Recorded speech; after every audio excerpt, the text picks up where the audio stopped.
ओम नमः सिद्धेभ्यः।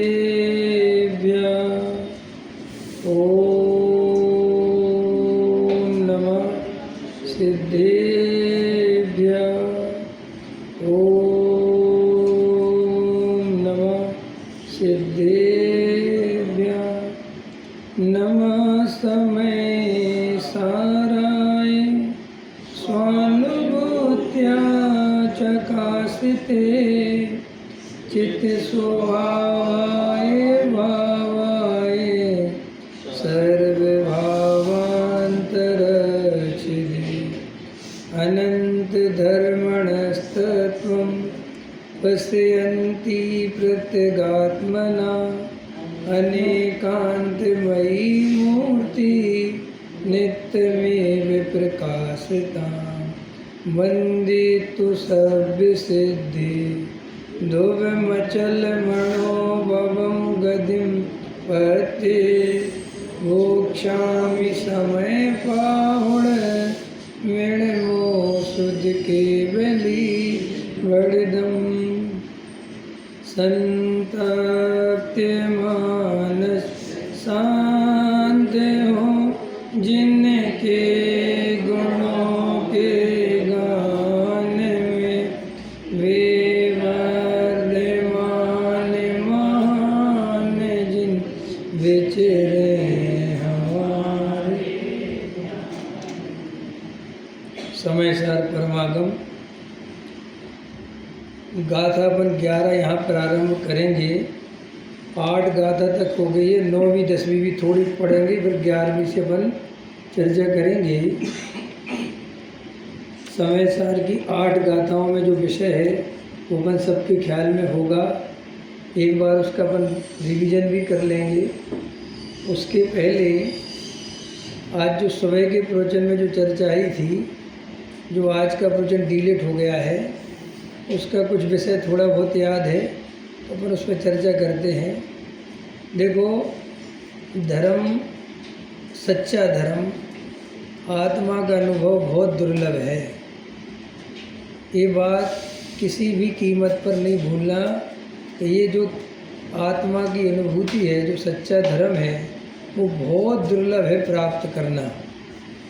और वो दुर्लभ क्यों है, प्राप्त करना कठिन क्यों है, तो उसकी एक लंबी कहानी है। देखो, सादिक 2000 सागर के लिए हम निकलते हैं एक इंद्रिय पर्याय से। समझ में, त्रस पर्याय में आना माने 2 इंद्रिय होना, तो वो सादिक 2000 सागर का काल है जो स्वाध्याय जीव हैं। और अगर सर्वज्ञ पे भरोसा है तो भाई, अगर सर्वज्ञ पे भरोसा नहीं है तो फिर कोई बात ही खत्म हो गई। लेकिन जिनवाणी की अपन को श्रद्धा पूरी है तो उसमें से जो अनंत काल हमारा निगोद में चला गया उसकी तो बात छोड़ दो। आचार्य कहते हैं सादिक 2000 सागर के लिए ये जीव वहाँ से त्रस पर्याय में आता है। अब त्रस पर्याय में से 2 इंद्रिय, 3 इंद्रिय, 4 इंद्रिय, फिर असंगी पंचेंद्रिय, वहाँ तक इस जीव को आत्मा का दर्शन नहीं हो सकता। वहाँ तक जीव अपने स्वरूप को नहीं पहचान सकता। तो अब सादिक 2000 सागर में से असंगी पंचेंद्रिय तक का काल जोड़ो अपन। मुझे करणानी योग का मुझे ज़्यादा ज्ञान नहीं, लेकिन एक मोटा मोटी समझो आप कि भाई साहब, आपके उसमें से 1600-1700 सागर तो निपट गए। समझ में, कितने में? मैंने सादिक 2000 सागर में से हमारे 1600-1700 सागर तो काय में चले गए कि हम कहने को त्रस थे, लेकिन हमारा वो त्रस पर्याय में कोई आत्मा को दर्शन करने का, अनुभव करने का कोई अवसर नहीं था हमारे पास। और वो काउंटिंग तो होती है त्रस पर्याय में। अब वो हमारे समझ लो 300-400 सागर बचे। अब 300-400 सागर में भी क्या है कि 4 गतियों में से त्रयंच गति का जो संगी पंचेंद्रीय जीव है, वो बेचारा भोजन की व्यवस्था जुटाते जुटाते ही भूखा प्यासा सड़कों पर भटकते, सर्दी गर्मी वर्षा अत्यंत दुखदी दयनीय दशा है। और किसी के द्वारा खाया जाता है, किसी के द्वारा मार दिया जाता है। तो वहाँ पर जीव सम्यक दर्शन प्राप्त करना बहुत दुर्लभ है। देखो, सम्यक दर्शन चारों गतियों में होता है, ये परम सत्य है, लेकिन सम्यक दर्शन प्राप्त करने की जो दुर्लभता है उसको भी हमें गहराई से समझना चाहिए। अब जैसे त्रियंच गति का जीव है, जो कुत्ते बिल्ली वगैरह है, अब इनमें से कोई एकाध कदाचित कभी सम्यक दृष्टि हो जाए तो वो तो चीका टूटा तात्कालिक न्याय है। बाकी इस बेचारे को कोई खबर नहीं पड़ती, वो तो भूख प्यास के उसमें ही मर जाता है और कोई मार डालता है, उम्र कुछ ज़्यादा है नहीं। ये है त्रियंच गति का जीवन। सो वहाँ पर भी सम्यक दर्शन का कोई विशेष अवसर नहीं है। देव गति में जीव जाता है तो देव गति में क्या है कि बहुत पुण्य का उदय है, पंच इंद्रिय विषय भोगों की अनुकूलता मिलती है। तो वहाँ पर अनादिकाल से इतना कष्ट दुख भोगे ना, तो वो अंदर विषय भोगों को भोगने की इच्छा बहुत थी, और वो पुण्य के उदय से देव गति में मिली, तो वहाँ पर वो रम जाता है। फिर देव गति में भी दो तरह के देव होते हैं। एक होते हैं छोटी जाति के देव और एक होते हैं बड़ी जाति के देव। तो वे छोटी जाति के देव पूरे टाइम कलसते रहते हैं उन बड़ी जाति के देवों को देख देख के। कह तो सकते नहीं, कुछ उनका विद्रोह भी नहीं कर सकते, तो अंदर कसाय बहुत रहती उस गति में। अब आपको ये कैसे पता चले? जैसे हम सब के देखो, जो छोटे जाति के लोग हैं ना यहाँ पर, वे बहुत चिढ़ते हैं, उनका बस चले तो वे सबको साफ कर दें।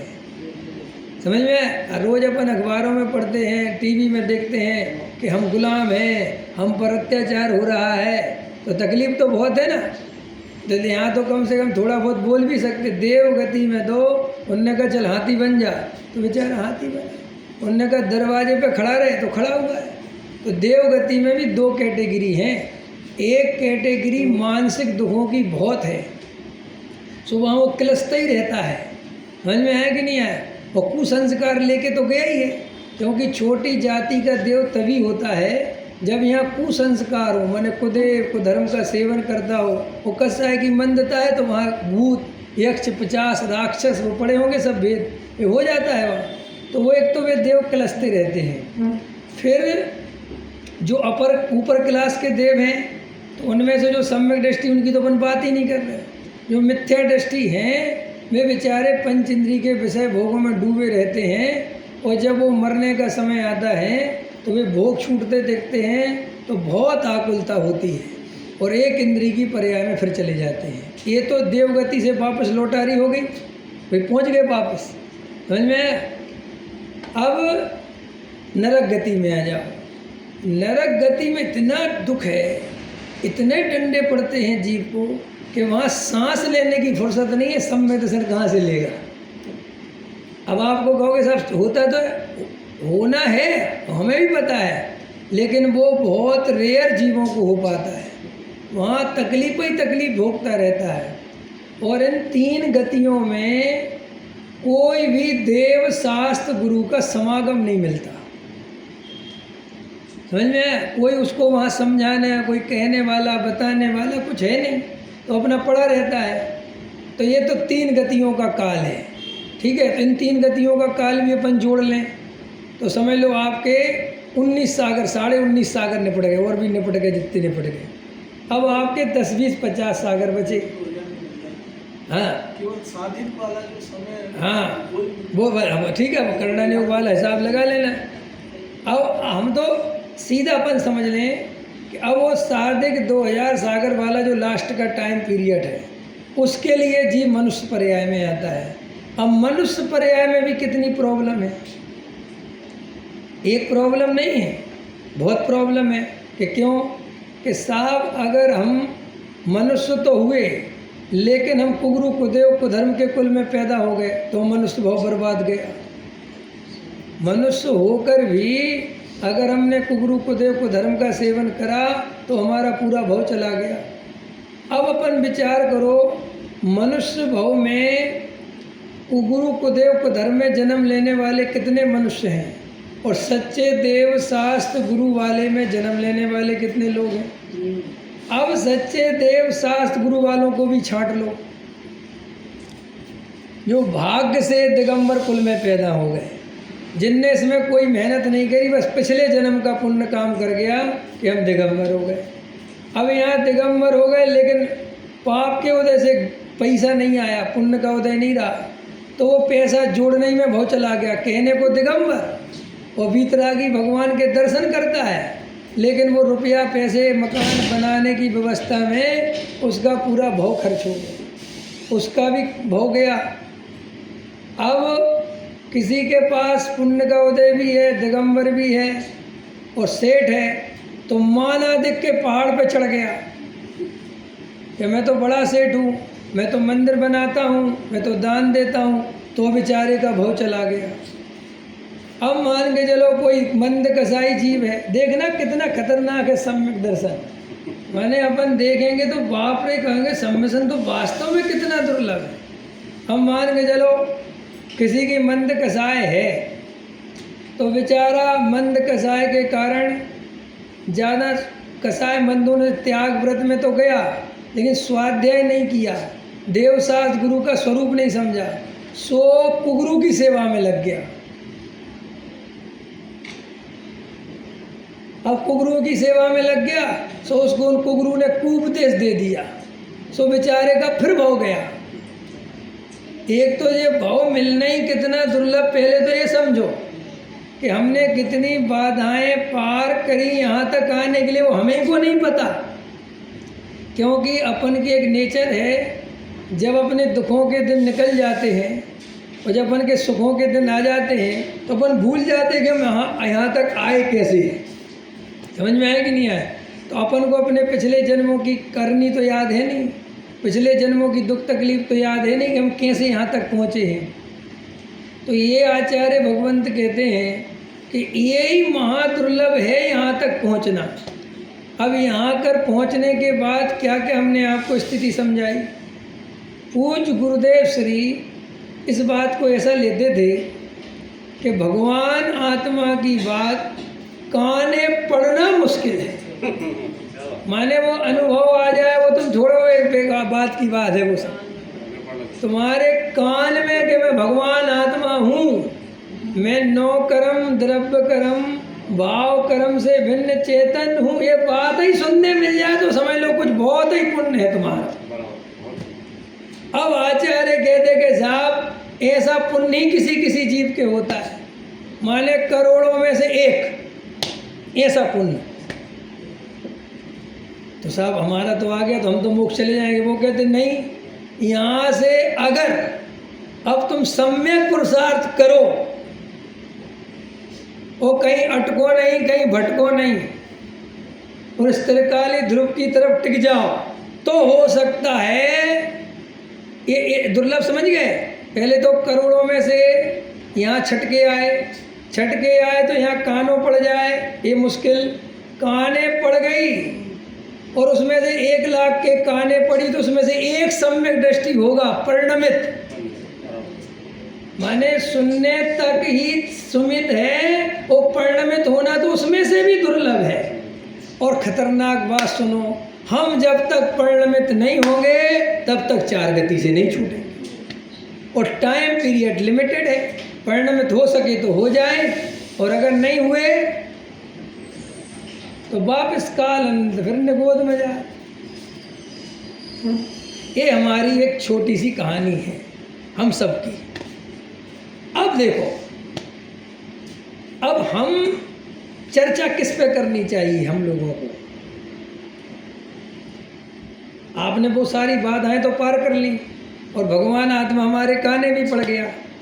अब अपन को चर्चा ये करनी चाहिए कि पंडित जी साहब परिणमित कैसे हो, ये समझाओ।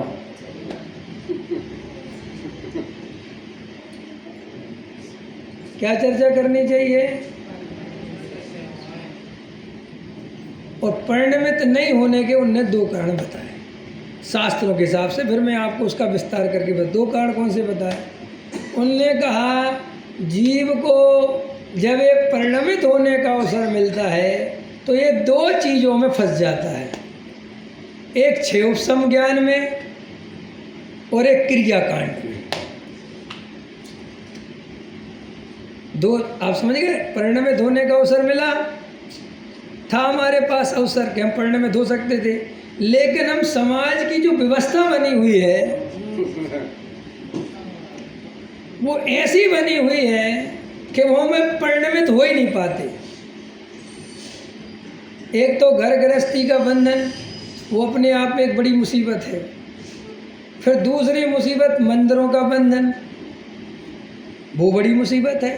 अब जैसे मुसीबत क्या है समझो, जैसे हमें प्योरली सारी ताकत वेद ज्ञान पर और आत्मानुभव पर लगानी चाहिए, जो हमारा सबसे मोस्ट काम है, क्योंकि बाकी सब काम की कोई बात नहीं, लेकिन उस पर जोर देने की बजाय हमारा जोर मंदिर बनाने पर, समाज पर चला जाता है। और आपको उपदेश भी क्या मिल जाता है कि देखो भैया, वो गृहस्थ नहीं, वो गृहस्थ नहीं, वो गृहस्थ नहीं। अब बस वो हम फिर अटक गए, फिर भूल गए। हमने शास्त्र पढ़ने थे आत्मानुभव के लिए, और हमने शास्त्र पढ़ के बढ़ाने लगे क्षयोपम ज्ञान। हमें वेद करने थे अभेद तक पहुंचने के लिए, और हम वेद ही इतना करने में उलझ गए कि अभेद करना है। हमने तो आयता इतना फैलाया कि इसको समेटना भी है, हमें भूल ही गए। हम फैलाने में लग गए, और भेद फिर भेद, और बहुत फिर भेद, और भेद फिर भेद, और बारीक, और सूक्ष्म, और ये भूल ही गए कि भैया मार्ग सूक्ष्म नहीं है, मार्ग तो अनुभव का है। अब फिर दूसरी बात, अब थोड़ा खतरनाक है, झेलोगे तो झेलना। अपन पड़ गए पंडितों के हाथ में।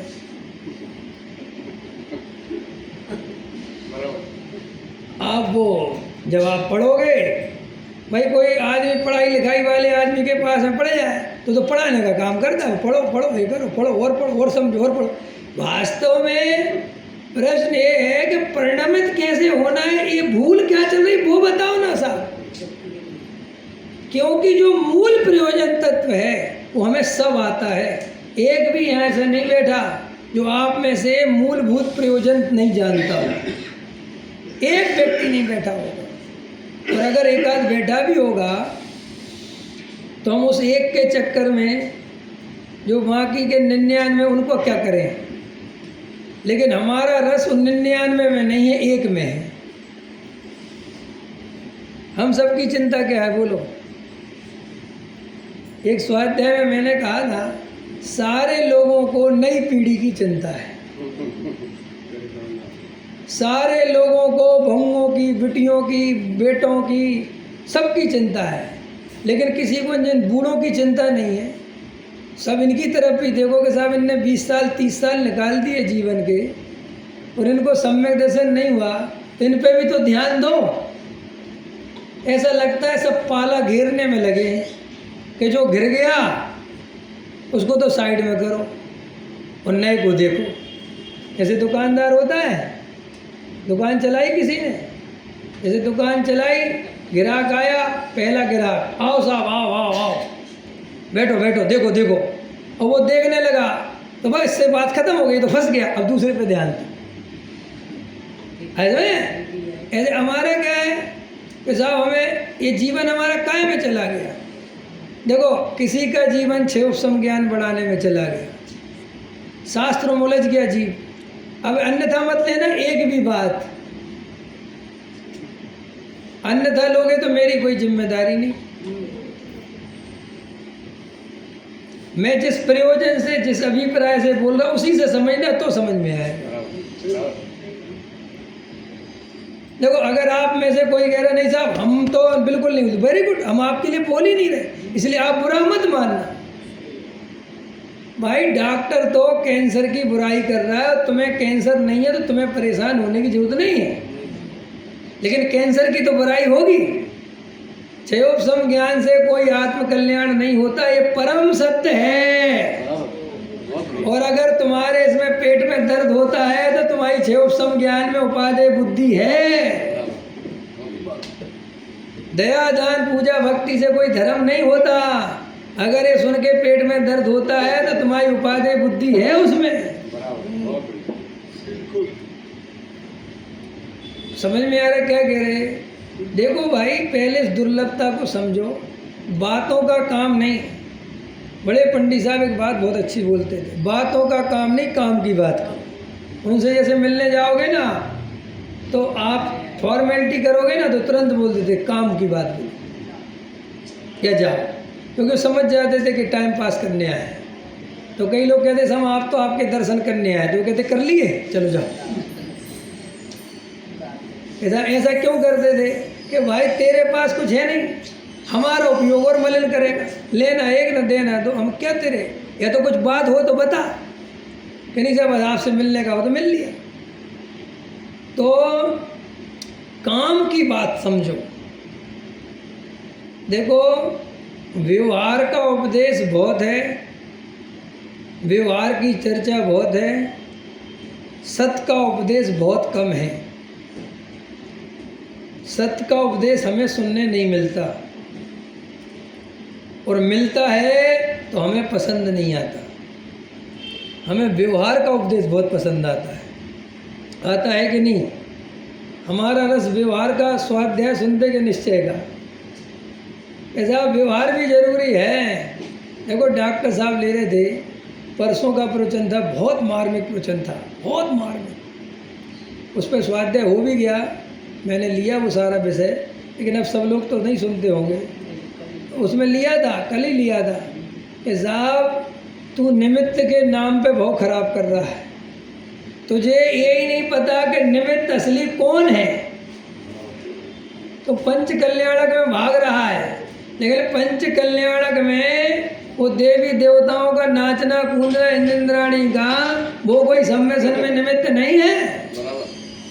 वो जो वहाँ देश न लब्धि जो तत्व समझाया जाएगा वो सम्मेलन में निमित्त है, और अगर तत्व समझाया जाएगा तो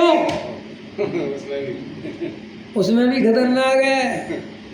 क्योंकि कोई पंडित कहानी किससे लेके बैठ गया और श्रीपाल की कहानी सुनाई तो कुछ नहीं होने वाला। तो साहब सुनाएंगे नहीं सुनाए, व्यवहार है। वो अच्छा ले रहे थे कि हम बोलते साहब सत्य का उपदेश चल रहा, तो सत माने क्या? सत द्रव्य लक्षणम उत्पाद वै ध्रुव युक्तम सत। तो जो त्रिकाली ध्रुव की चर्चा है वो ही सत का उपदेश है। रात्रि में भोजन नहीं करना, ये मत करना, ये सत का उपदेश नहीं है, ये व्यवहार का उपदेश है। जीवों को नहीं सताना, अहिंसा का पालन करना, जीवों की रक्षा करना, ये व्यवहार का उपदेश है। और कोई अगर इसे सत का उपदेश समझेगा तो वो बहुत बड़ी भूल में है। कि क्यों साहब, ये सत्य है ही नहीं है जो बोल रहा है। ये सत्य का उपदेश क्यों नहीं है? सत्य का उपदेश माने सत्य का उपदेश, और एक काय का उपदेश हुआ? असत का। क्या सत्य का कैसे? एक द्रव्य दूसरे द्रव्य का जब करता ही धरता नहीं है तो एक द्रव्य दूसरे द्रव्य की रक्षा कैसे करेगा? जब आत्मा भोजन करता ही नहीं है तो रात में करना नहीं, ये सत का क्या सत का? तो साहब आप क्या कह रहे, रात में भोजन करें फिर तुम गलत चले।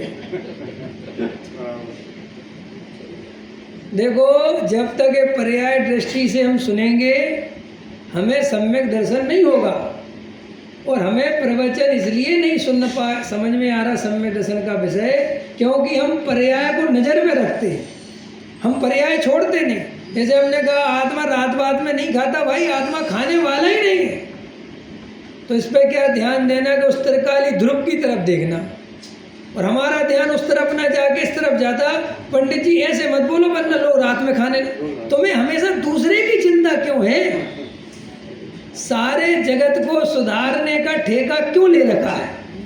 अगर तुझे रात में खाने का मन करता हो तो तू बता, फिर हम तेरी बात करेंगे। नहीं साहब मैं तो रात में पानी भी नहीं पीता, तो फिर खत्म बात। फिर तो तू ये समझ कि अब आत्मा का अनुभव कैसे हो।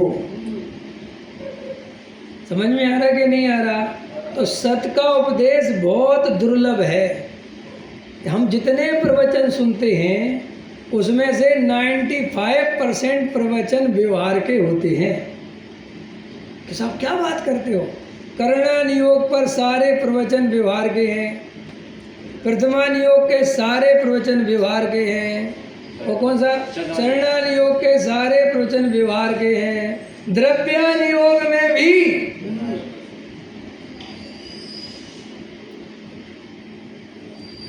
90% प्रवचन व्यवहार के हैं। क्योंकि गुरुदेव जैसा वक्ता धुरंधर, समझ में आया, जो 45 वर्ष तक निश्चय पर टिका रहे, वो हमारे बस की बात नहीं है। हम तो 2 लाइनें निश्चय की बोलेंगे और 15 व्यवहार की बोलेंगे। और गुरुदेव उनमें से थे कि 15 की 15 निश्चय की बोलेंगे। इसलिए गुरुदेव के जाने के बाद और तत्व श्रवण दुर्लभ होता है। समझ में आया? जैसे दिन पे दिन दूध पतला ही होता गया है ना, आप लोगों ने जो माल खाया है हमें थोड़ी मिल रहा। गलत कह रहा हूँ है? हमसे भले ही कह रहे अटपेरा है, अटपेरा है, लेकिन वो अटपेरा नहीं है, वो 10 पैरा ही है। वो समझ में आया कि नहीं? वो माल हमें क्यों, क्या बात कर रहे? अरे भाई साहब, जिन जानवरों का दूध है उनको ही माल खाने नहीं मिल रहा, बेचारे वे ही चीजें उल्टी सीधी खा रहे, वे कहाँ से दूध बढ़िया देंगे? आजकल की महिलाएं घबराना नहीं, बच्चे नहीं हो रहे, डॉक्टरों पे चक्कर काट रहे, और नहीं जाने क्या क्या तकलीफें हो रही महिलाओं को, पुरुषों को। क्यों भैया? वो खाना ऐसा खा रहे हैं कि वो शक्ति क्षमता सब खत्म ही कर दे रहा है। नहीं समझ में आया? माल ही नहीं मिल रहा, क्या करे? उल्टा सीधा खा रहे। अब आचार्य कहते हैं कि सत का उपदेश दिन पर दिन दुर्लभ हो जाएगा। ये तो अपना महाभाग्य है कि अपन इस टाइम पे पैदा हुए, इसी टाइम पे 10, 20, 50 वर्ष पहले गुरुदेव हुए। अगर थोड़े से अपन खिसक जाते, इसलिए जो 2015 के ऊपर जाने 2020 के दो कौन सा चल रहा, 26, अब इसके बाद पैदा होने वालों को खतरा बहुत है। सत का उपदेश दुर्लभ है, इसलिए तुम बूढ़े होके दुखी मत हो, सही टाइम पे पैदा हुए थे। समझ में आया? सही टाइम पे पैदा हुए हो। अपन के भाग्य में सत का उपदेश है, लेकिन ये सत का उपदेश तो है, लेकिन अगर अपन उस रूप परिणमित नहीं हुए, अगर वो अपन को सम्यक दर्शन की प्राप्ति नहीं हुई, अगर अपन को आत्मानुभव नहीं हुआ, तो ये भाव भी अपना चला जाएगा। अब ये चला कैसे जाएगा, उसके कारण सुनो। उसके कारण ये हैं कि हम आत्मा के प्रति जैसा समर्पण भाव चाहिए हमारा वैसा नहीं है।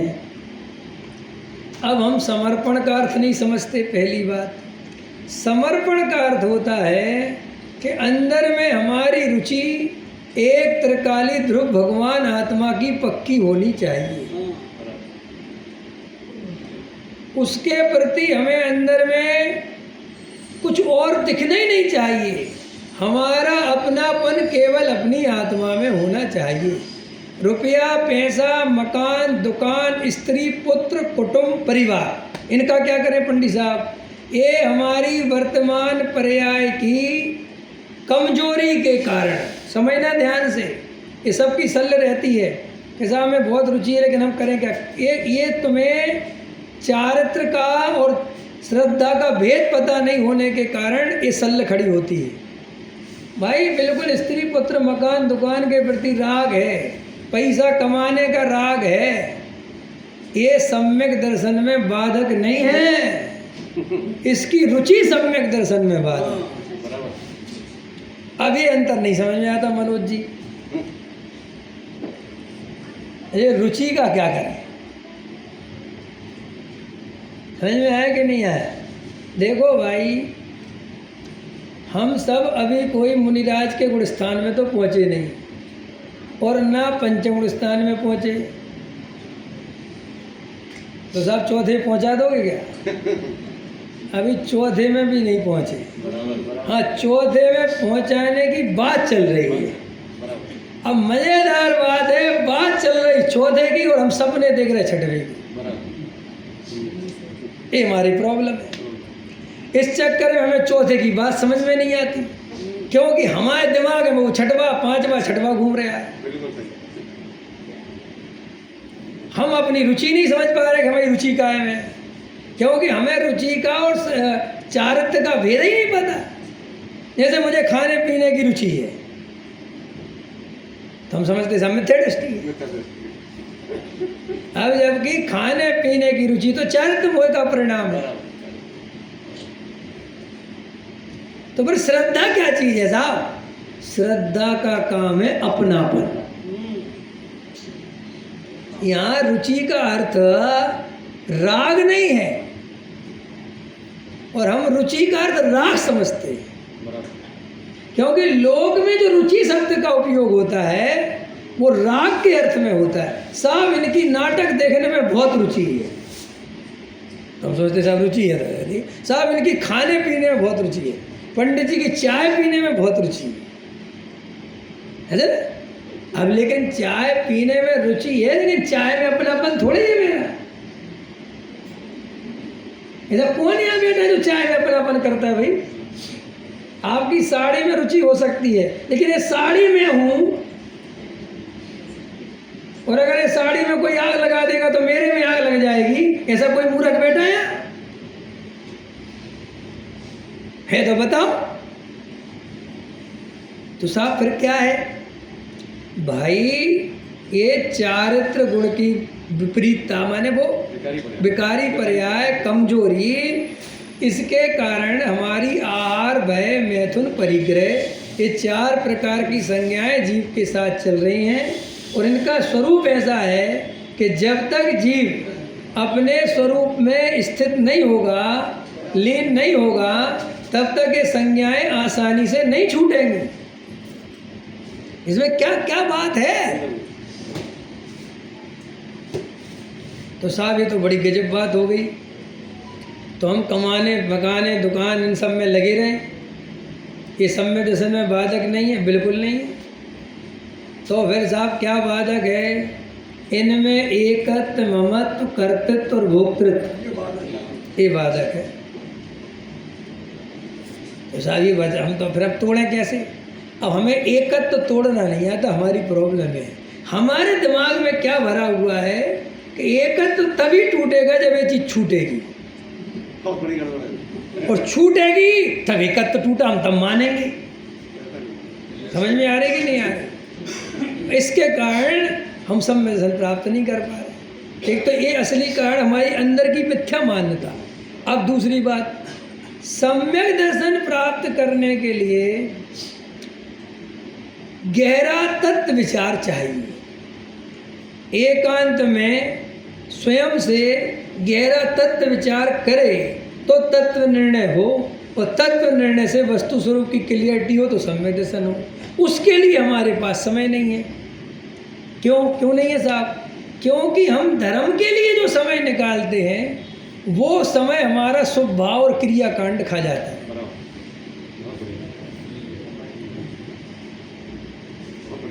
अब आप कहोगे साहब ये तो बहुत खतरनाक बात है, तो कल से छोड़ दें। छोड़ना नहीं, थोड़ा सा कम करना, अगर ज़्यादा करते हो तो। हाँ, अगर किसी के पास दिन भर ही फ्री हो तो हमारी तरफ से रोज सिद्ध चक्र विधान करो। लेकिन तुम्हारे जीवन के होते ही 2 घंटे हैं तुम्हारे पास, और वो सारे 2 घंटे हमने शुभ भाव के नाम पे ही खर्च कर लिए, तो हम तत्व विचार कब करेंगे? एक बात।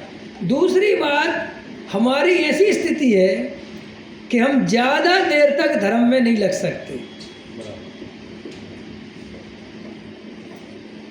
ये निश्चित है। क्योंकि हमारे अंतरंग में ऐसी स्थिति है कि अगर हमने 2 घंटे पूजा पाठ भक्ति कर लिया, स्वाध्याय कर लिया, तो अंदर में एक संतुष्टि आती है कि अब धर्म बहुत हो गया। आप कहोगे नहीं साहब हम तो, हमें तो नहीं आती है। वो पता नहीं चलता लेकिन अंदर में आती है, क्योंकि हमारा राग जितना पैदा हुआ था धर्म करने का वो तो हमने खर्च कर लिया, अब हमारे पास राग बचा ही नहीं। अब हमारे पास तो राग बचा वो व्यापार धंधा करने का, घर गृहस्थी चलाने का, क्योंकि वो भी तो तुम्हारे साथ बंधा हुआ है। अब इस चक्कर में वो बैलेंस बिगड़ रहा है सारा। तो आचार्य कहते एक तो ये बात, दूसरी क्या है, इस जीव को क्षयोपशम ज्ञान बढ़ाने की बीमारी लग जाती है। जैसे दुनिया को नए नए गेयों को देखने की इच्छा होती है ना, ऐसे इसको नए नए विषय जानने की इच्छा होती है, और किस शास्त्र में क्या लिखा और कहाँ क्या वर्णन आया। अच्छा, उन पंडित जी का भी थोड़ी सुन लेते हैं, थोड़ा ये भी समझ लेते हैं। तो साहब इससे क्या होता है कि वो जो एक त्रिकाली ध्रुव पर जोर आना चाहिए वो फिर रह जाता है। साहब ये कहाँ लिखा, ये जिनवाणी में ऐसे ही हमारे अनंत भाव चले गए हैं, ये ऐसा लिखा है। अब कई लोग हैं पंडित जी, अगर सब आपके जैसे सोचने लगे तो समाज का क्या होगा। तो आज सुबह बताया था, जिनको समाज की चिंता सताती है वे ही लोग हैं जो ये कहते हैं कि अगर सब सिद्ध बन गए तो संसार में कौन रहेगा।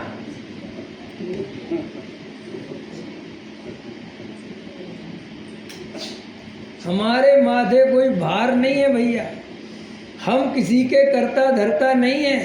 ये मिथ्या मान्यता छोड़ो कि हमारे बच्चे हमारे अनुसार पलते हैं, वे अपनी योग्यता से ही पलते हैं। उनमें जो संस्कार हम देते हैं भ्रम है कि हमारे देने से गए हैं, उनकी योग्यता होती है तो वे संस्कार लेते हैं, नहीं हो तो नहीं लेते।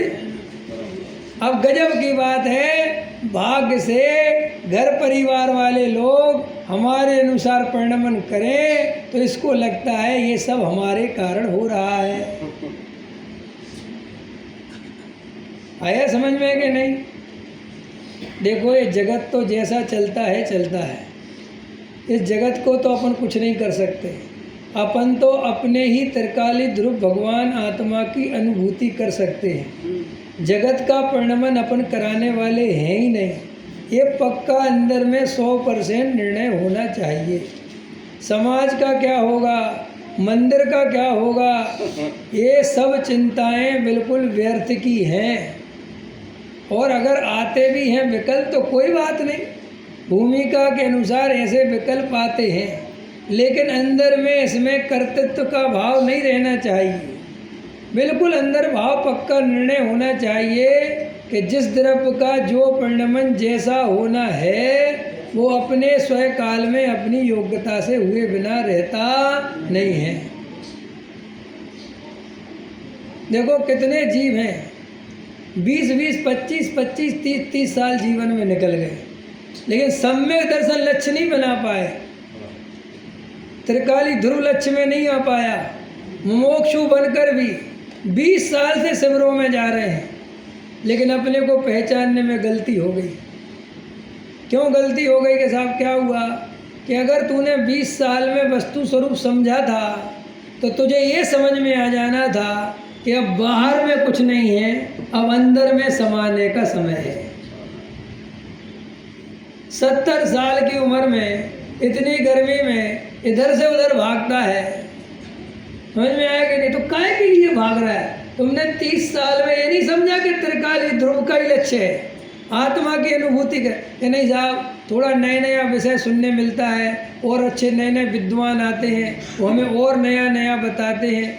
भाई साहब, आत्मा में नया कुछ नहीं है जो हमें सम्यक दर्शन के लिए समझना है। आपने 7 तत्व समझ लिए, निमित्त उपादान समझ लिया, 6 द्रव्य का स्वरूप समझ लिया, द्रव्य गुण पर्याय का स्वरूप समझ लिया, बस खत्म बात। अब इसको अंदर में अनुभव में जाना है। अब ये जीवन इतना नहीं है कि हम इधर से उधर भटकते फिरें भाई, इसलिए बहुत दुर्लभ है। और हम यहाँ तक आ गए हैं। अब अपन अपना अपना चेक कर लेना कि कहीं हमारा जीवन, देखो भाई, दया, दान, पूजा, भक्ति, ये सब धर्म नहीं, इनके कारण धर्म नहीं। जीव पापों से छोड़कर पुण्य के कार्यों को धर्म मानता है, उनसे संतुष्ट होता है, और ऐसे अपने अनंत जन्म निकल गए। जब भी देखो, एक तो समझ लो, अनंत जन्मों में एक बार मौका मिलता है आत्मानुभव करने का, और अगर नहीं करते तो फिर अनंत जन्मों की कहानी चालू होती है। ये इतना दुर्लभ है ये भगवान आत्मा की अनुभूति करना। तो अपन को सत का उपदेश सुनना है, अपने को एकांत में तत्व विचार करना है, जागृत होना है। ये दया, दान, पूजा, भक्ति का कर्ता भोक्ता अपने को नहीं मानना है। अंदर में 100% निर्भर होकर आत्मानुभूति का कार्य करना है। न ये मोक्षु, न ये व्यवहार, न निश्चय, न समाज, न दुनिया, न मंदिर, ये सब चीज़ें विकल्प आए भी तो भी ये हमारी रुचि के विषय नहीं होने चाहिए। हमारी रुचि तो अपने त्रिकाली ध्रुव में होना चाहिए। तो एक तो वो चारित्र मोह का अंतर और श्रद्धा का अंतर, ये हमें क्लियर कट होना चाहिए। हमारी भोजन में रुचि हो, लेकिन भोजन करने वाला मैं हूँ ये मान्यता ना हो। नहीं समझ में? सब भोजन की रुचि बहुत है, कोई बात नहीं, इसमें क्यों घबराते हो? लेकिन तुम भोजन करने वाला अपने को तो नहीं मानते, जैसे भोजन से सुख होगा ऐसा तो नहीं मानते। तो साहब, बिना सुख माने भोजन करा जाता है क्या? हाँ, बिल्कुल करा जाता है, उसमें क्या बात? आप सब में से किसको लगता है कि भोजन हमें सुखी कर देगा? बोलो बुआ जी, अगर भूख नहीं लगे तो भोजन कौन करे अपने में से? बताओ, कौन करने को तैयार? एक हो तो बता, क्यों करेंगे भोजन? हमें तो नहीं करना। अगर अपना भरा पेट हो और कोई तुम्हें बढ़िया से बढ़िया भोजन, हमें चाहिए ही नहीं, इसका मतलब भोजन में हमारी सुख बुद्धि नहीं है, ना हम पीठ पे बांध लेते। हमें तो बिल्कुल नहीं, कोई बात नहीं, भूख ही नहीं है भैया, बहुत अच्छा है। माने भोजन शरीर की आवश्यकता है और भूख लगती है तो साहब जब स्वाद आता है, ये इंद्रियों की स्थिति है, ये हमारे अंदर में जो चारित्र मोह का होता है उसकी स्थिति है। लेकिन आचार्य कहते हैं अपराध है ही नहीं तेरा, अपराध है कि तू अपने को भोजन करने वाला मानता है। हमारे संसार का कारण घर गृहस्थी नहीं है, हमारे संसार का कारण अपने को गृहस्थी वाला मानना है। तो साहब, फिर गृहस्थी किसकी है? किसी की नहीं है, क्योंकि कोई किसी का है ही नहीं, सभी द्रव्य स्वतंत्र है। जहाँ ते अपनी नहीं, जब ये शरीर ही अपना नहीं है तो ये घर गृहस्थी मेरी कैसे हो सकती है? तो अब अंतर समझ में आया। अपन को सम्यक दर्शन प्राप्त करने के लिए तत्व विचार करना है, और तत्व विचार करके तत्व निर्णय करना है। और एक बार निर्णय हो गया कि मैं नौकर्म, द्रव्य कर्म, भाव कर्म से भिन्न जो ज्ञाता है, जो ज्ञायक भाव है, मैं तो बस वो हूँ। इसके अलावा जो परिणाम आते हैं इनका कर्ता धर्ता मैं नहीं हूँ। ये जो शरीर की क्रिया होती है ये अपनी योग्यता से होती है। ये जो संयोगों के परिणमन होते हैं इनका कर्ता धर्ता मैं नहीं हूँ। ये निमित्त की दृष्टि तोड़े बिना हमें कभी भी सम्यक दर्शन नहीं होगा। निमित्त की दृष्टि क्या है? गुरु से ज्ञान होता है, शास्त्र से ज्ञान होता है, भगवान के दर्शन करने से सम्यक दर्शन होता है। पंचम काल है इसलिए हम फंस गए। पंचम काल ने तुम्हें फंसाया कि तुमने पंचम काल को फंसाया? आया समझ में? तो आचार्य कहते कि भाई इस दुर्लभता को पहचानो। देखो ये जगत का कुछ नहीं जाता, जगत तो ऐसे ही चलेगा। एक नेता आता है और कहता देश खतरे में है, आज तुम्हारी हमारे तुम्हें देश के लिए बचाना चाहिए भाइयों और बहनों, समझ में आया? और तुम एकदम भावुक हो जाते हो, बोलो साहब क्या करना है कि तुम लोग जो एक करो, सोना दे दो अपना सब, हाँ साहब ले लो 5-5 तोला, और वो खुद कुछ नहीं देता, वो खुद चला जाता है और अपन देशभक्ति फंस जाते हैं। आया समझ में कि नहीं? ऐसे ही अपन धर्म में भी फंसते हैं, ऐसे अपन काय में फंसते हैं? धर्म में। धर्म में बड़ी बड़ी बातें, अरे बुआ कुछ तो करो, खा करे पंडित जी बताओ क्या करे, अरे बढ़िया कुछ बनाओ, हम बना दें, लाओ कुछ पैसा, हाँ लो लो। अब इनको पता ही नहीं कि पंडित फंसा रहा है, और ख़ुद वो पीछे गली से निकल लेगा, और तुम यहाँ देशभक्ति में लगे रहना। भाई साहब कोई किसी के काम नहीं आता, आपको अपना जीवन खुद ही निर्णय करना है, दूसरा तो हमें चने के पेड़ पर चढ़ा जाएगा, ये करो वो करो ये करो। करना कैसे? करना तो तुम्हें है ना। अरे मुनिराजों की सेवा करनी चाहिए, वो ब्रह्मचारी वो खुद ही करता नहीं, खुद निकल लेता है। सबसे पहले तो तू करना भाई, तू फ्री है ना, वो खुद ही खड़ा हो जाता है कि हमें होराहार कराओ, तुम हमारी और सेवा करो, पहले बड़े महाराज की करो फिर हमारी करो। अब वो बेचारा गृहस्थ सबरा बोझा गृहस्थ पे लाद दो, वो घर गृहस्थी भी चलाए, सम्यक दर्शन भी वही प्राप्त करे, तुम्हारी सेवा भी वही करे, मंदिर भी वही बनवाए, प्रक्षाल करने भी वही जाए, कि तुम क्या करोगे? हम आशीर्वाद देंगे बेटा खुश रहो। अरे ये जगत के चक्करों में नहीं फंसना, ये जगत तो ऐसे ही चलता है, सब चने के पेड़ पर चढ़ा जाते हैं। समझ में आया? दान करना चाहिए, दान करना चाहिए। जो गृहस्थ दान नहीं करे वो काहे का गृहस्थ? वो खुद 1 रुपया दान नहीं करता, खुद सिर्फ धरता है। आप समझ रहे मैं क्या कह रहा था? भाई जगत की सुनोगे तो जगत तो तुम्हें गधा मजूरी ही करवाना चाहता है, जगत हमें भगवान बनने नहीं देना चाहता। ये जगत का विद्रोह करके ही भगवान बन सकते, क्योंकि हम समाज के अनुकूल नहीं चलेंगे तो निंदा झेलनी पड़ेगी, बुराई झेलनी पड़ेगी,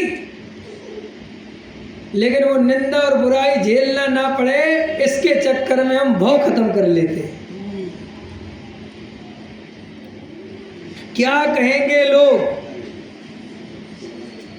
ये मुमुक्षु को ना लगे कभी रोग, और जिस मुमुक्षु को लगा हो ये रोग, समझ में, वो कोई नाम का मुमुक्षु है, कोई काम का नहीं। मैं कभी कभी ये विचार करता हूँ, अगर मुमुक्षु भी मंचमाला माइक के लिए मरा जाता है तो वो कैसा मुमुक्षु है? मैं उस मुमुक्षु को तो माफ कर सकता हूँ जो रोटी के लिए मरा जाता हो, क्योंकि रोटी आवश्यकता है। मैं उस मुमुक्षु को तो माफ कर सकता हूँ जो आजीविका के लिए व्यापार करने जाता हो, लेकिन जो मुमुक्षु हो के मानादिक के पोषण करने में रस लेता हो, मैं उसे मुमुक्षु नहीं, क्योंकि मानादिक पोषण करना ये किसी संज्ञा में नहीं आता। और फिर हमने तत्व अभ्यास करा और हमारे भी बड़े बड़े स्टेज बन गए, और हमारे यहाँ भी ये मान सम्मान की बीमारी लग गई, तो उनमें और हम में अंतर क्या बचा? वे तो बेचारे भोले अज्ञानी जीव हैं, उनको तो ये आत्मा सुनने नहीं मिला, उनको तो सम्यक दर्शन सुनने नहीं मिला, उनको तो जो मिला सो अपन जानते हैं, तंत्र मंत्र मिले बेचारों को, उनको कोई ये बताने वाला मिला ही नहीं कि साहब तुम भगवान हो, तुम आत्मा हो, तुम पंच परमेष्टि बन सकते हो, कौन बताता है? तो अपन को अगर अपना आत्म कल्याण करना है तो ऊपर उठना पड़ेगा, हृदय बड़ा करना पड़ेगा, गहरा तत्व विचार करना पड़ेगा। और ये छोटी छोटी बातों में अपन जीवन खवा देते हैं, खाने पीने की बातों में, समझ में, उठने बैठने की बातों में। और ये देवसास एक दूसरी बीमारी प्रभावना, एक जी अपने गले में लटकी पड़ी है। भाई प्रभावना करने से होती है कि प्रभावना एक गुण है जो सम्यक दर्शन की प्राप्त करने के बाद सम्यक दृष्टि को प्रकट होता है। बताओ, अपन को प्रभावना करनी चाहिए कि अगर अपन सम्यक दृष्टि होंगे तो प्रभावना होगी। किसका इस भरोसा है, किस किस का, हम सबका, कि साहब प्रभावना होगी, कि करने से होती है। बोलो, आराधक ही प्रभावक होता है, लेकिन कितना ध्यान है हमारा इस तरफ हमारी दृष्टि जाती है कि नहीं जाती। देखो, जिनकी जाती हो वे बहुत धन्यवाद के पात्र हैं, पूजनीय हैं। हम उनके लिए बोल ही नहीं रहे, हम सिर्फ उनके लिए बोल रहे। देखो, हम तो बीमारी का इलाज करने आए ना भाई। जो निरोगी हो गए हों वे हमारी बातों को इस तरीके से सुने कि हम भी कभी ऐसे बीमार थे। पंडित जी कितना बढ़िया बता रहे। मुझे एक और बात अच्छी लगती थी पंडित साहब की, कि देखो भाई, हम तो दोष बताएंगे, सो तुम्हारे अंदर अगर ऐसे दोष ना हो सो धन्यवाद। और क्या सावधानी रखना कि आगे ऐसे दोष हम में ना आ जाए, इसकी सावधानी पूर्वक उसको सुनना। और जिनके अंदर ऐसे दोष हों तो वे गंभीरता से विचार करके उन दोषों का त्याग करना। तो अभी कौन सा दोष है सबसे बड़ा? हमारे अंदर सबसे बड़ा दोष कौन सा है? मिथ्यात्व। लगता है कि रात में पानी पीना दोष लगता है। अभी थोड़ा खतरनाक है। आपको पता है मैं अपोजिट क्यों बोलता हूँ? अपोजिट बोलो तो एकदम नींद खुलती है। जैसे मैं बोलूँ मिथ्यात्व सबसे बड़ी, तो हमें पहले ही पता वो तो है। लेकिन बोलो रात में पानी, हाँ ये क्या बोल रहे पंडित जी, है ना? क्योंकि हमारी कड़क है ना, वहाँ पकड़ है हमारे यहाँ तो पकड़ है ही नहीं। क्योंकि ये तो हमें ऐसी आदत पड़ गई सेड़मुकारमन सुनने की या पढ़ने की आदत पड़ गई ना। अपन कितने खतरनाक डमोकार मंत्र पढ़ते हैं, इतना खतरनाक पढ़ते हैं कि तुम्हें बेहोशी का इंजेक्शन लगा दिया जाए तो भी तुम डमोकार मंत्र सही बोल दोगे। बिल्कुल गलत नहीं हो सकता। इसलिए अपन 9 बार नमोकार मंत्र पढ़ के पूरी दुकान घूम आते हैं और नमोकार मंत्र बिल्कुल डिस्टर्ब नहीं होता। ये विशेषता है। ऐसे ही ये मिथ्यात्व बड़ा पाप है। ये हमें ऐसे सुनने की आदत पड़ गई है कि हम इसको सुनते रहते हैं और हम इसमें करते कोई काम नहीं।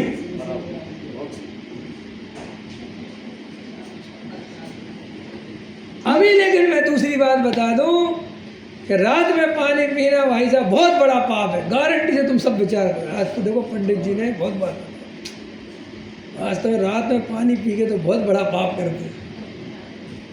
क्यों? ऐसा क्यों हुआ? क्योंकि मिथ्यात्व का भाव वासन नहीं है। लेकिन रात्रि पानी पीने का भाव वासन है कि मैं पानी पीने वाला। तो ये जब हम आपसे बोलते हैं तो इसमें आप एकदम समझ, बिल्कुल ठीक कह रहे पंडित, सही बात है, रात में पानी। लेकिन मिथ्यात्व त्याग करना इसमें समझ में नहीं था। त्याग करना किस चीज का है? बोलो, हम आपसे बोले कल तुम लोग मिथ्यात्व त्याग करके आना, तो करे आओगे कल? अगर कल कराओगे तो मैं कल फिर श्राप का चार खोलूंगा, समय सार कैंसिल कर दूंगा। क्योंकि समय सार है मिथ्यात्व के त्याग का उपाय, और श्राप का चार है चारित्र्य मोह के त्याग का उपाय। समझ में आया कि नहीं आया? अब बोलो तुम्हें कौन सा उपाय करवाना है सो बताओ, अपन वो कर लेंगे। अपन को क्या दिक्कत है कि साहब दर्शन मोह करना है, तो दर्शन मोह का स्वरूप ये है कि अपनी श्रद्धा पलटो, बाहर में कुछ नहीं पलटना है। श्रद्धा पलटोगे इसका नाम सम्यक दर्शन। तो क्या पंडित जी क्या है हमारी श्रद्धा? वो चेक करो। 4 प्रकार का मिथ्यात्व है। कितने प्रकार का? नाम बोलो। एकत्व, ममत्व, कर्तृत्व, भोक्तृत्व। बराबर। और जे किसमें? नौकरम, द्रव्य कर्म और भाव। ये एक पार्टी हो गई, समझ में आ गई? 9 कर्म, द्रव्य कर्म और भाव कर्म, ठीक है ना? ये तीन हो गए। और ये है श्रद्धा, बराबर? ये आत्मा है श्रद्धा। अब इसका इन तीनों में से किसी में भी एकत्व, ममत्व, कर्तृत्व, भोक्तृत्व है तो वो मिथ्यात्व है। भाई ये चेक करना है और ये निर्णय करना है कि मेरा स्वरूप नहीं हो गया सब में से। तो साहब ये हम कैसे करें? और इसके लिए आपको हम सबको बारंबार बहुत गहराई से एकांत में, एकांत का अर्थ क्या है? एकांत का अर्थ जंगल मंगल में जाके वाली बात नहीं है। एकांत का अर्थ है पूरी तन्मयता से, पूरी रुचि से, पूरे समर्पण से। जब मौका मिले अपने अंदर में देखना कि मेरा एकत्व, ममत्व, कर्तृत्व कहाँ पड़ा हुआ है। बस अगर अपन ये करेंगे तो आचार्य कहते अगर तुम जागृत होकर करोगे तो 6 महीने के टाइम पीरियड में सम्मसन हो जाएगा। और वो 6 महीने में साहब एक करने के लिए सिर्फ समर्पण चाहिए और रुचि चाहिए, और क्या चाहिए? और व्यर्थ की बातों से बचना चाहिए। यही बात सुननी है, यही बात समझनी है, सारी ताकत इसी पर लगानी है तो हमें सम्यक दर्शन प्राप्त हो सकता है। करना हो तो बताओ। समझ में आया? देखो, हमें कोई परंपरा नहीं ढोनी। हम यहाँ कोई परंपरा पूरी करने नहीं आए। सब लोग अपनी अपनी परंपरा बना लेते हैं और फिर उस परंपरा को ढोते हैं। जैसे मुमुक्षुओं की परंपरा क्या है? सब स्वाध्याय की परंपरा तो चलनी चाहिए। तो हम स्वाध्याय की परंपरा चलाने के लिए पैदा हुए कि सम्मसन प्राप्त करना है, लेकिन हमें चिंता काय की होती है? परंपरा की। सब मुमुक्षुओं में ये होना चाहिए, वो होना चाहिए, इन्हीं बातों में हमारा भाई मुमुक्षु माने कौन? जिसे एक त्रिकाली ध्रुव की अभिलाषा है, जिसे एक मोक्ष मार्ग के अलावा कुछ नहीं चाहिए, उसका नाम मुमुक्षु है।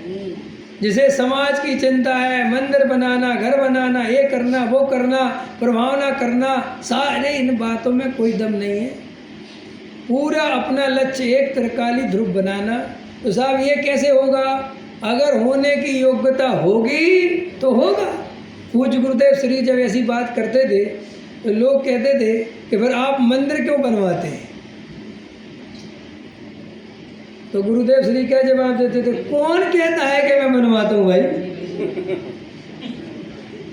तो सब कहते थे जो धुएं में लट्ठे चल रहे, सब इनके नाम से हो रहा। और ये कहते हमारा तो कोई लाए। तो गुरुदेव श्री कहते मैंने तो आज तक कुछ नहीं कहा।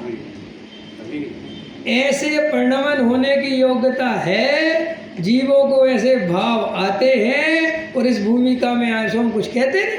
लेकिन मंदिर बनाने वाले ने मंदिर नहीं बनाया, वहाँ उन पुद्गलों का वैसा परिणमन होने की योग्यता थी, इसलिए वैसा हुआ है। तो इससे क्या हुआ? गुरुदेव के ऊपर कभी भार नहीं आया। और जो ब्रह्मचारी भार लेके घूम रहे, विचारों के माथे सल्ल पड़ी हुई,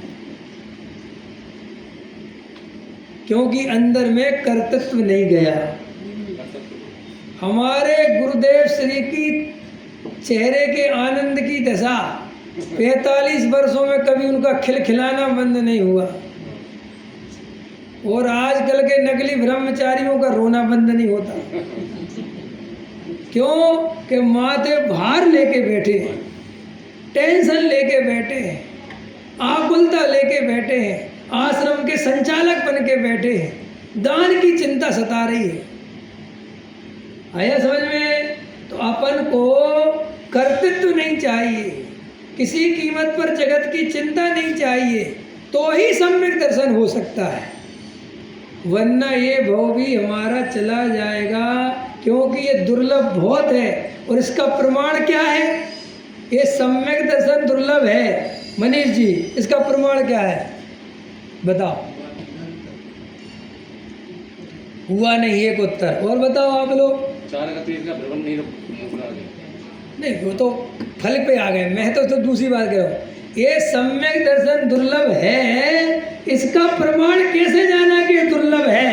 क्योंकि अनादिकाल से अभी तक हुआ ही नहीं है तो हाँ, एक तो ये तो कोई उत्तर हो गया। वो जितनी रुचि होना चाहिए उतनी रुचि नहीं है। जीव की रुचि नहीं है ना, बाहर की रुचि पड़ी। सुनो सुनो सुनो सुनो, इतनी रुचि हुई हमें सम्यक दर्शन की, आत्म कल्याण की, कि हम मुनि बने। तुम कहते रुचि नहीं। हमने अनंत बार दीक्षा ली, जंगलों में रहे, एक टाइम भोजन किया, सर्दी गर्मी वर्षा सही, समझ में आया? कभी सिकन नहीं लाए, कभी परद्रव्य की आशा नहीं करी, भोगों को छोड़ा, स्वप्न में भी दोष नहीं लगाए। काहे के लिए किया उस द्रव्यलिंगी मुनि ने? उसने भी बेचारे ने मोक्ष की कामना से सब किया था, ऐसे ही थोड़ा ही है। लेकिन ये सम्यक दर्शन दुर्लभ इसलिए भी है कि तुम्हारा समर्पण कितना ही हो, लेकिन गलत अगर एंगल रह गया, गलत कोई पॉइंट तुम्हारा रह गया, तो बेटा ये समर्पण फिर चला जाएगा। ये बड़ा खतरनाक है। ये हम जो त्याग व्रत को खतरनाक मानते हैं, वो कोई खतरनाक नहीं है। खतरनाक तो ये है भाई साहब, ये है खतरनाक। सोचो अपन कितने वर्षों तक मुनि बने रहे और अपन अपनी भूल नहीं पहचान पाए।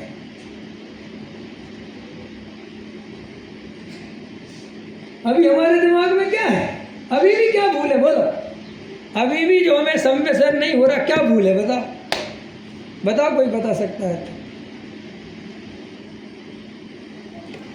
अभी भी अगर नहीं हो रहा है तो क्या भूल है? वो ही भूल है जो द्रव्यलिंगी की थी। पूरी तरह समर्पण नहीं। अरे समर्पण की बात नहीं, लगा है, लेकिन वो शुभ भाव में उपादेय बुद्धि पड़ी, स्वभाव में बुद्धि पड़ी। वो ही भूल है। वो भूल और कुछ नहीं है, यही भूल है। वो द्रव्यलिंगी मुनि वो जड़ की क्रिया में उपादेय बुद्धि कर लेता है, वो शुभ भाव में उपादेय बुद्धि कर लेता है। वहां कोई खाने पीने का राग थोड़ा ही बचा हुआ, कोई ऐसे पंचेंद्रियों की बात थोड़ा ही है। लेकिन मजेदार बात है, वे तो सम्यक दर्शन में कभी बाधा थे ही नहीं, जिनको वो छोड़ के गया। सम्यक दर्शन में तो जो बाधा थी वो उसने नहीं छोड़ी।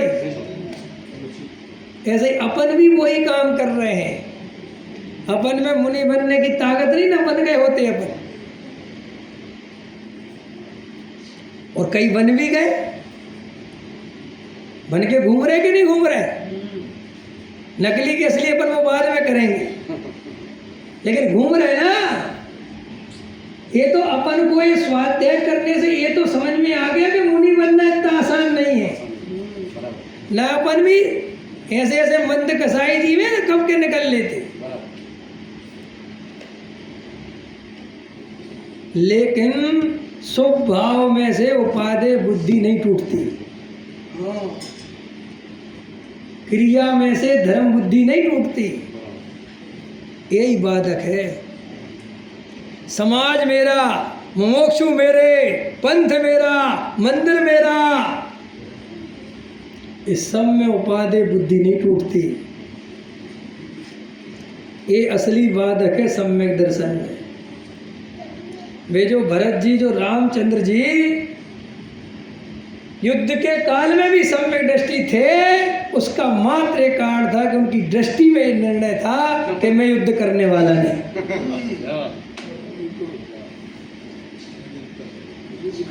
और हम शुद्ध सोला का खा खा के भी मिथ्या दृष्टि है, क्योंकि अपनी दृष्टि है कि मैं खाने वाला।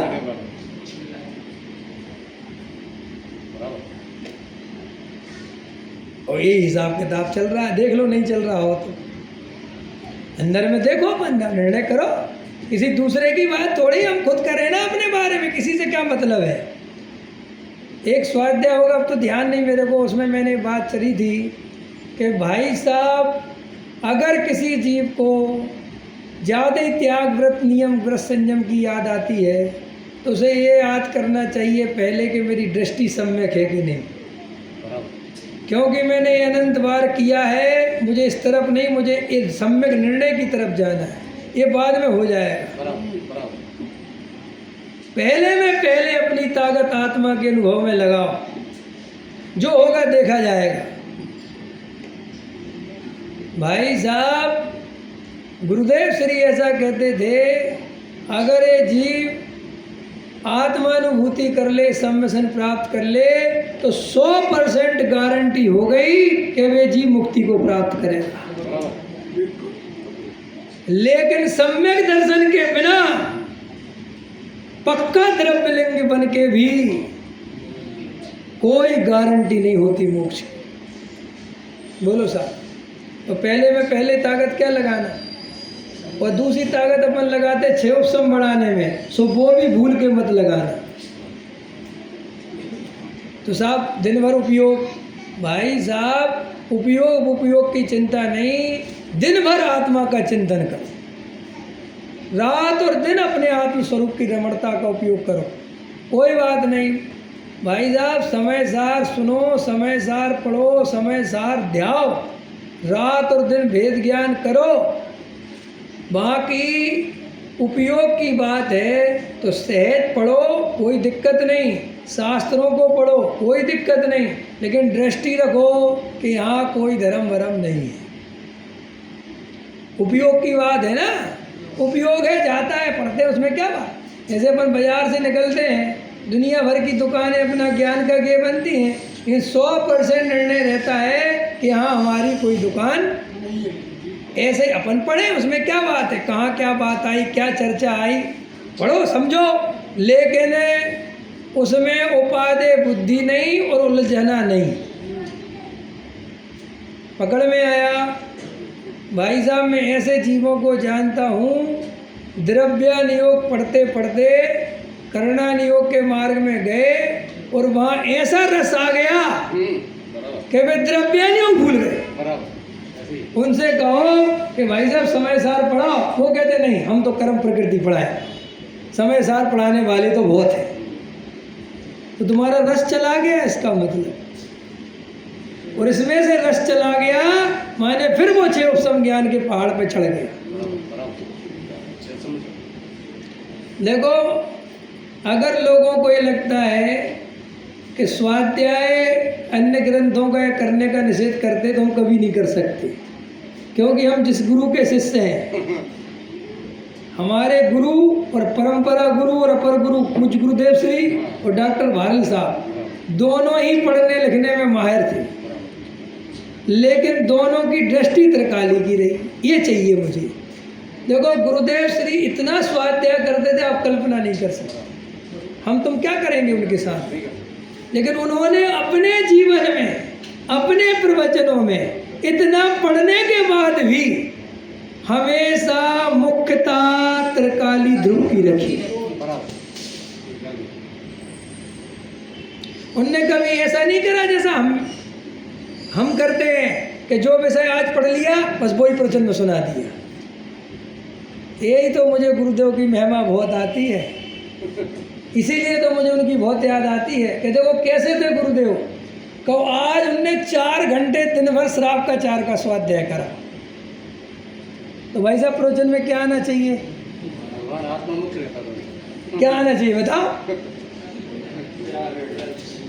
लेकिन बात पता क्या चालू करते थे, भगवान आत्मा जड़ की क्रिया कर ही नहीं सकता, व्यवहार का कथन छे। गजब हो गया। आप आज तो पढ़ तो बोल रहे थे ना, वो तो क्या हुआ, पढ़ रहे थे, देख रहे थे क्या लिखा है ऐसे। और गुरुदेव श्री को प्रवचन में कोई याद दिला दे कि महाराज वहाँ ये लिखा है, वहाँ ये लिखा है, तो कहते थे खबर छे, बदी खबर छे, और तेरे से ज्यादा पर खबर छे, क्योंकि तू तो कभी कभार पढ़ता होगा, मैं रोज पढ़ता हूँ। ये थे गुरुदेव श्री, ये था उनका माल। सम्यक दृष्टि जीव की ये निशानी है। समझ में आया। तो अपन को शास्त्र पढ़ने का मना नहीं, क्रिया का मना नहीं, लेकिन रस अपनापन केवल अपने त्रिकाली ध्रुव में होना चाहिए। सहजानंदी।